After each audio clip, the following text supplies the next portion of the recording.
Hey, je vous sorte le line-up pour asseoir. Fait que au CVSO, ça va être Eric Aubin avec nous autres, puis Doom Paré qui vont être dans la place. On a 125 Raph et PO à 19. 122 Sam et Jérôme Galland à 20. Notre travail de policier sans collaboration ne peut pas se faire. Que ce soit avec les incendies, les ambulances, les services hospitaliers, les travailleurs sociaux, les organismes, on peut pas être bon dans tout. Puis c'est bien d'avoir des gens sur qui se reposer pour venir relayer sur des types d'interventions qu'on a. À un moment donné, on est à bout de ressources, nous aussi. À 3h26, les patrouilleurs arrivent sur les lieux et constatent que l'homme est blessé à l'abdomen. Ce dernier est transporté à l'hôpital. Peu de collaboration et les impliqués sont intoxiqués. Et madame a été amenée au poste pour y rencontrer les enquêteurs. Le policier accompagne monsieur à l'hôpital, les blessures ne laissant pas craindre pour sa vie. C'est pas mal tout dans les nouvelles du jour. Sur ça, soyez prêts. Ouais.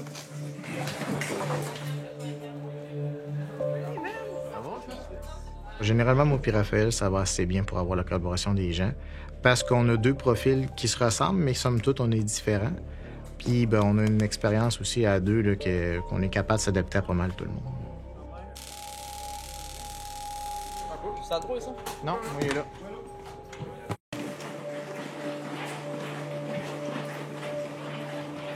Moi, ça fait 18 ans que je suis policière. J'étais sur la route, j'étais sergente, puis là, ben, je suis rendue lieutenant coordonnatrice de santé mentale. Moi, dans le fond, j'ai un rôle de conseillère. Au niveau de la patrouille, j'ai un rôle de formation. Ce poste-là, c'est une initiative du SPVQ.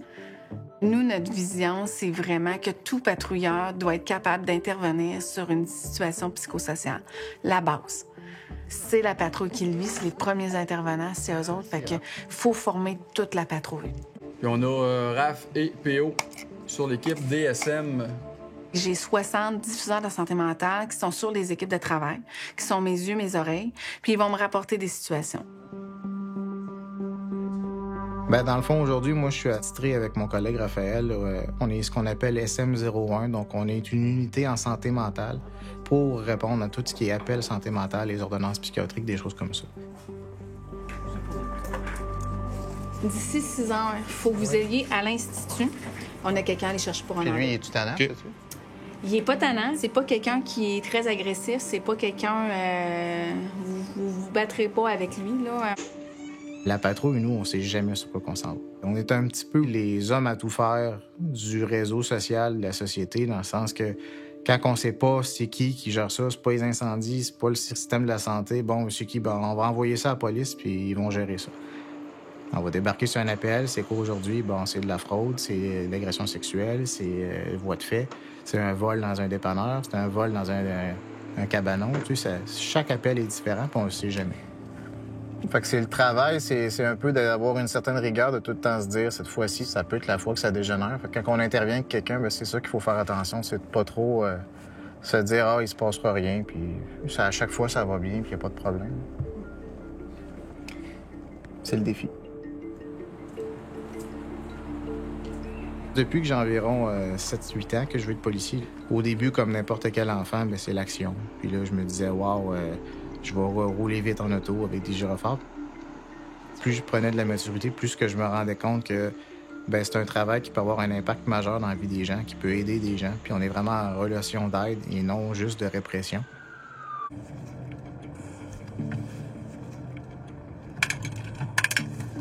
C'est dans le bois, fait que... Un itinéraire dans le bois qui s'est fait un campement. La voirie, aussitôt qu'ils ont une demande de ce type-là, il faut qu'ils passent par la police parce que derrière ce campement-là, souvent, il y a un individu, puis cet individu-là vit soit une détresse ou est marginalisé un petit peu. Puis ben, on va essayer de lui offrir de l'aide parce que s'il arrive là puis ils détruisent tout, bien lui, le peu de choses que cette personne-là possède, est tout là. Regarde, Pio. Ouais. Après la courbe. Ça fait loin, pareil. Hein? Oui. On n'est pas à la limite du territoire. Ah, moi, je pense plus à un itinérant là, qui fait rien, quoi, ici. T'as pas de ressources. À droite. En fait, ça serait en ligne à droite. Ok, je vais sortir. Donc, on va commencer lui. Là. Dans le fond, c'est à peu près là. OK. Allons-y. Moi et Raphaël, ça fait près de 4 ans qu'on travaille ensemble. Bien, ça finit qu'on se connaît, puis qu'on sait à peu près ce qui va s'en venir, comment l'autre pense. OK, lui, il s'est fait ça avec des branches. Peut-être un militaire. Ça se peut qu'il il faut peut-être des bases de survie un peu, là. J'ai niaiseux, mais tu checkeras où tu mets tes pieds. C'est mis des petites trappes. Val-Bélair, nous autres, dans notre cas présent, c'est très, très près de la base militaire de Valcartier. Puis il y a des militaires qui sont en choc post-traumatique. Puis le réconfort, si on veut, qu'ils peuvent retrouver, c'est de s'isoler parce que les bruits ambiants, une tondeuse, ça peut être une poubelle qui a claqué, qui est tombée, ça peut être associé à des bruits d'explosifs, des bruits de choses qui leur rappellent des souvenirs, qui leur font vivre leur choc post-traumatique. Donc ça arrive des fois qu'on a des militaires qui vont s'isoler dans le bois. Ouais, dans le fond, t'as la piste cyclable qui passe l'autre côté du talus. La personne passe par la piste cyclable. Mais je vois pas de seringue pour l'instant, rien. Peut-être un employé du IGA. Ou un vampire, gars. Il a ses dents. T'as des boissons, des poubelles. Ça a l'air quasiment un campement d'ado, là. Je sais pas quand ça a été pris, cette photo-là, mais il est pas mal le plus beau, le campement. Là. Regarde, il mange une volée. Regarde. C'est pas mal plus droit, ton mur à feu, il est même pas noirci. Oui, il y a un petit sentier qui est là. Ouais, il va falloir essayer le petit sentier parce que... Parce qu'ils n'ont pas pris le gros bois rough, c'est sûr. Non, ça m'étonnerait. C'est des mandats qu'on s'attend pas à avoir quand on rentre dans la police, d'aller vérifier un campement que le monde se sont improvisés dans le bois. Ah, c'est là. Ben, ça a l'air plus... Ouais, il y a même un numéro de porte. Mais ça fait partie des tâches aussi qui rendent notre travail intéressant. Avec une glacière, ça a l'air plus... Habité. Ah, il y a personne là. Il y a un sleeping bag. T'sais, on dirait vraiment plus une place pour les ados. Ils ont quand même pris du temps pour faire ça. Ouais. La guerre des tucs, là. Mais l'été. Non, on va écrire à Julie, puis ça va être ça. Là. Ouais. Il viendra l'enlever. C'est peut-être Raph qui vient ici. Il y a des monsters partout, là. Moi, t'es mon suspect. Tu dois venir ici à la fin des chiffres de soir. Il y a des ancrages à feu d'artifice.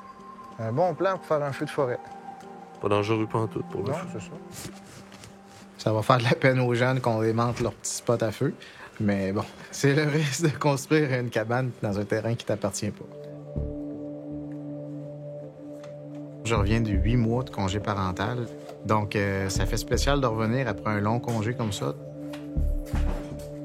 J'avais peur au début d'être un petit peu plus raqué. Finalement, là, nos réflexes reviennent vite, puis je suis content de retrouver mon partenaire, là, Raphaël. Ça me manquait, honnêtement, cette chimie-là qu'on a avec notre partenaire. Là. On est privilégié de vivre ça. As-tu ton lunch à soir? Ah, il est dans le frigo. À la maison. À la même place que d'habitude? Ouais. Ce qui me manque le plus du travail policier, c'était vraiment l'interaction avec le monde. De croiser des gens, sans que ce soit nécessairement en intervention, mais juste de voir des humains, puis justement de faire des blagues avec les gens, connaître un peu leur vie, d'aller prendre le temps de les rencontrer.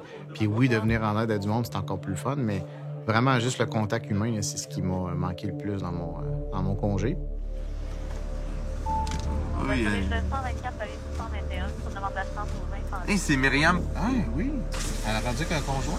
On dirait. Pas sûr que c'est Myriam. Myriam! Allô, Allô? Myriam? Ça va bien? Ben oui, t'as l'air à mieux aller.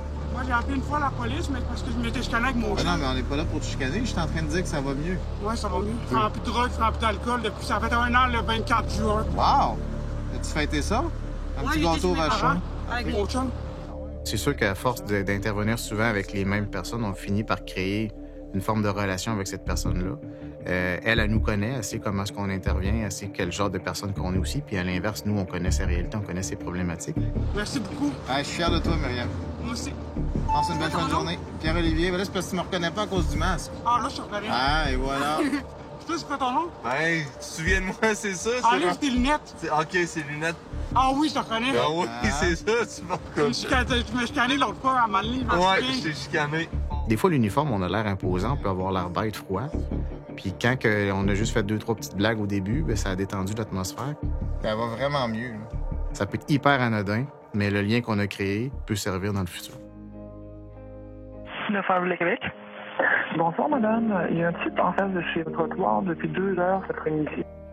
J'ai l'impression que c'est un type qui a peut-être des problèmes de santé mentale, qui est peut-être mal dosé.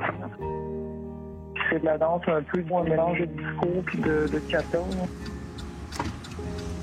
Un appel vient de rentrer? Un homme qui danse depuis 14 heures à l'extérieur. Ben, c'est là qu'on voit à quel point notre travail, on peut passer des affaires hyper sentimentales à des affaires hyper loufoques. Ce serait malade qui danse au bal masqué, au bal masqué, oh ouais, oh ouais. Allô? Ah, il y a de la musique. Ça va bien? Oui, ça va très bien. Toi, t'habites ici? Déménage. Ah! Déménage, je suis bien content. C'est la danse du déménagement. Quand la personne est en train de danser dans la rue, c'est bien arrivé puis d'essayer de faire des jokes, voir comment ça va passer. Tu sais, je sais pas si le monde ont écrit ce que je dansais, là, mais je fais peace, puis, tu sais... Fais-tu le bal masqué de la compagnie créole? Non, j'aime pas la compagnie créole. Ah, OK. Bon, moi, j'aimais ça. T'as-tu une pièce d'identité avec toi? Ça a so-so passé, mais des fois, ça peut marcher puis bien aller. J'ai eu le goût de sortir danser sur le corps de départ. Puis là, quand je croisais des regards de femmes, tu sais, je leur faisais vraiment des clins d'œil, mais je trouvais ça vraiment satisfaisant. Puis je me suis comme prouvé à aimer ça. Ça fait comme casser une glace, fait du bien, tu sais. C'est sûr qu'en faisant une petite danse. Ben, les oiseaux le font. Fait que pourquoi pas les humains? Exactement, ben merci. Bon. Fait que. J'ai pas de problème, je peux arrêter tout de suite, aucun problème. Ça, c'est mon nom, c'est bon. Ben, pour ce soir, tu sais, je pense que on va se reposer de cette danse-là. Certainement. Bon, il n'y a pas d'infraction, mais il dérange. Fait que ça, c'est encore des zones grises. Sauf que moi, je suis qui pour établir qu'est-ce qui est bon puis qui est mauvais? Je me fie sur la loi, mais il y a quand même le gros bon sens qui me guide. Fait que, on l'a convaincu d'aller se reposer pour la nuit. On a des interventions vraiment différentes dans l'espace de quelques minutes, puis on sait jamais sur quoi qu'on va tomber. 901 Belle-Québec. Je viens de voir un gars costumé en genre de militaire, là. J'ai vu traverser Grande Allée, s'en aller vers le Parlement. J'ai vu vite du coin de l'œil, c'est quand même louche son déguisement là, pour faire au coup au Parlement. Est-ce que ça ressemble un peu à l'habillement militaire de Valcartier ou pas du tout? Non, il est habillé comme un homme des cavernes, là, mais tu sais, ça du vert, là, habillé pour se camoufler dans des buissons. Si vous n'avez pas vu, c'était armé. 135 appels. Donc là, on a un individu proche du Parlement qui a une cagoule, un camouflage, puis il se cache. 135. Personne suspecte, je suis exactement à l'intersection. Si vous pouvez me l'envoyer. Quand on reçoit des appels, on commence toujours à voir le pire. Ça me ramène les faits qu'on a eus le 31 octobre à Québec. Il y a un individu qui s'est présenté dans le centre-ville de Québec avec un sabre, puis il a tué plusieurs personnes de manière aléatoire. Le Parlement est souvent ciblé, par exemple, par des gens qui veulent faire des menaces ou juste par des gens qui veulent passer des messages. Fait que c'est sûr que je suis beaucoup plus méfiant, puis il y a une situation d'urgence qui se crée pour éviter que ça dérape. Quand il est raccroché, est-ce qu'il a dit dans quelle direction il marchait? Je vais demander, ce sera pas long.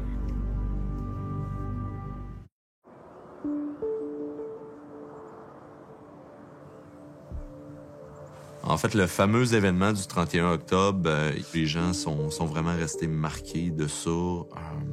On le voit maintenant dans les appels qui rentrent. Tout ce qui sort du commun, on va se mettre à avoir des appels. 135 qui va être localisé au niveau du Parlement, je vais aller le voir. Je deviens un peu plus soulagé parce que j'ai localisé l'individu. Mais ça me dit pas ce qu'il fait là. Allô? Je connais pas encore ses intentions. Ça va? Ouais, on a eu des appels. Ah, d'accord. Ben écoute, on a eu des appels parce qu'effectivement, c'est anormal, un gars qui OK. s'habille en camouflage. C'est bon. Vérifier, toi, tes intentions, c'est... Ouais, on fait juste pranker, mais les chumés sont là puis ils filmaient, c'est juste ça. OK. Tu sais, il y a deux volets, là. Je te dirais qu'on est encore un peu sous le choc du 31 octobre. Fait que tout ce qui sort, je te dirais que ça va stresser la population. Fait que c'est pas tant le meilleur prank à faire. OK. Regarde, tu sais, sois pas inquiet, là. Il y aura pas de... Ouais, il y a pas de stress. Il y aura pas de constat, il y aura pas rien.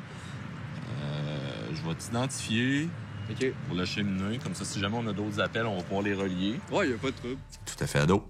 On réfléchit pas aux conséquences. Épanouissez votre art différemment Dans l'esprit commun, ils regardent pas ça en disant hey, c'est un kit de airsoft, ils vont regarder ça en disant c'est un kit de militaire ou de... Ouais, ok, c'est bon.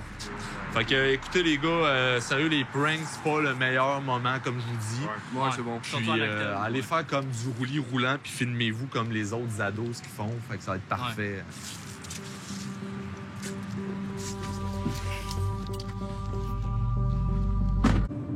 Il y a une chose que j'ai appris, c'est que la violence n'a pas de visage. La violence n'a pas de sexe. La violence n'a pas d'origine ethnique. La violence peut arriver de partout, à tout moment. Moi, je suis rentré en 2014 au service, je vais avoir bientôt 10 ans de police de patrouille. C'est sûr qu'on finit par être un peu détaché de cette violence-là. On est conscient qu'elle est là, mais l'impact que ça a est vraiment moindre qu'au début. Aujourd'hui, j'ai pas le même contact ou le même sentiment face à cette violence-là versus mes premiers jours de patrouille en 2014. Si cette violence-là se retrouvait chez moi ou moi, ma famille était exposée à cette violence-là, je serais autant affecté que tout le monde. Oui, le policier reste toujours omniprésent, il est toujours là. Mais je me retrouve aussi fragile que n'importe qui si j'avais à vivre ce genre de tragédie-là ou de violence-là.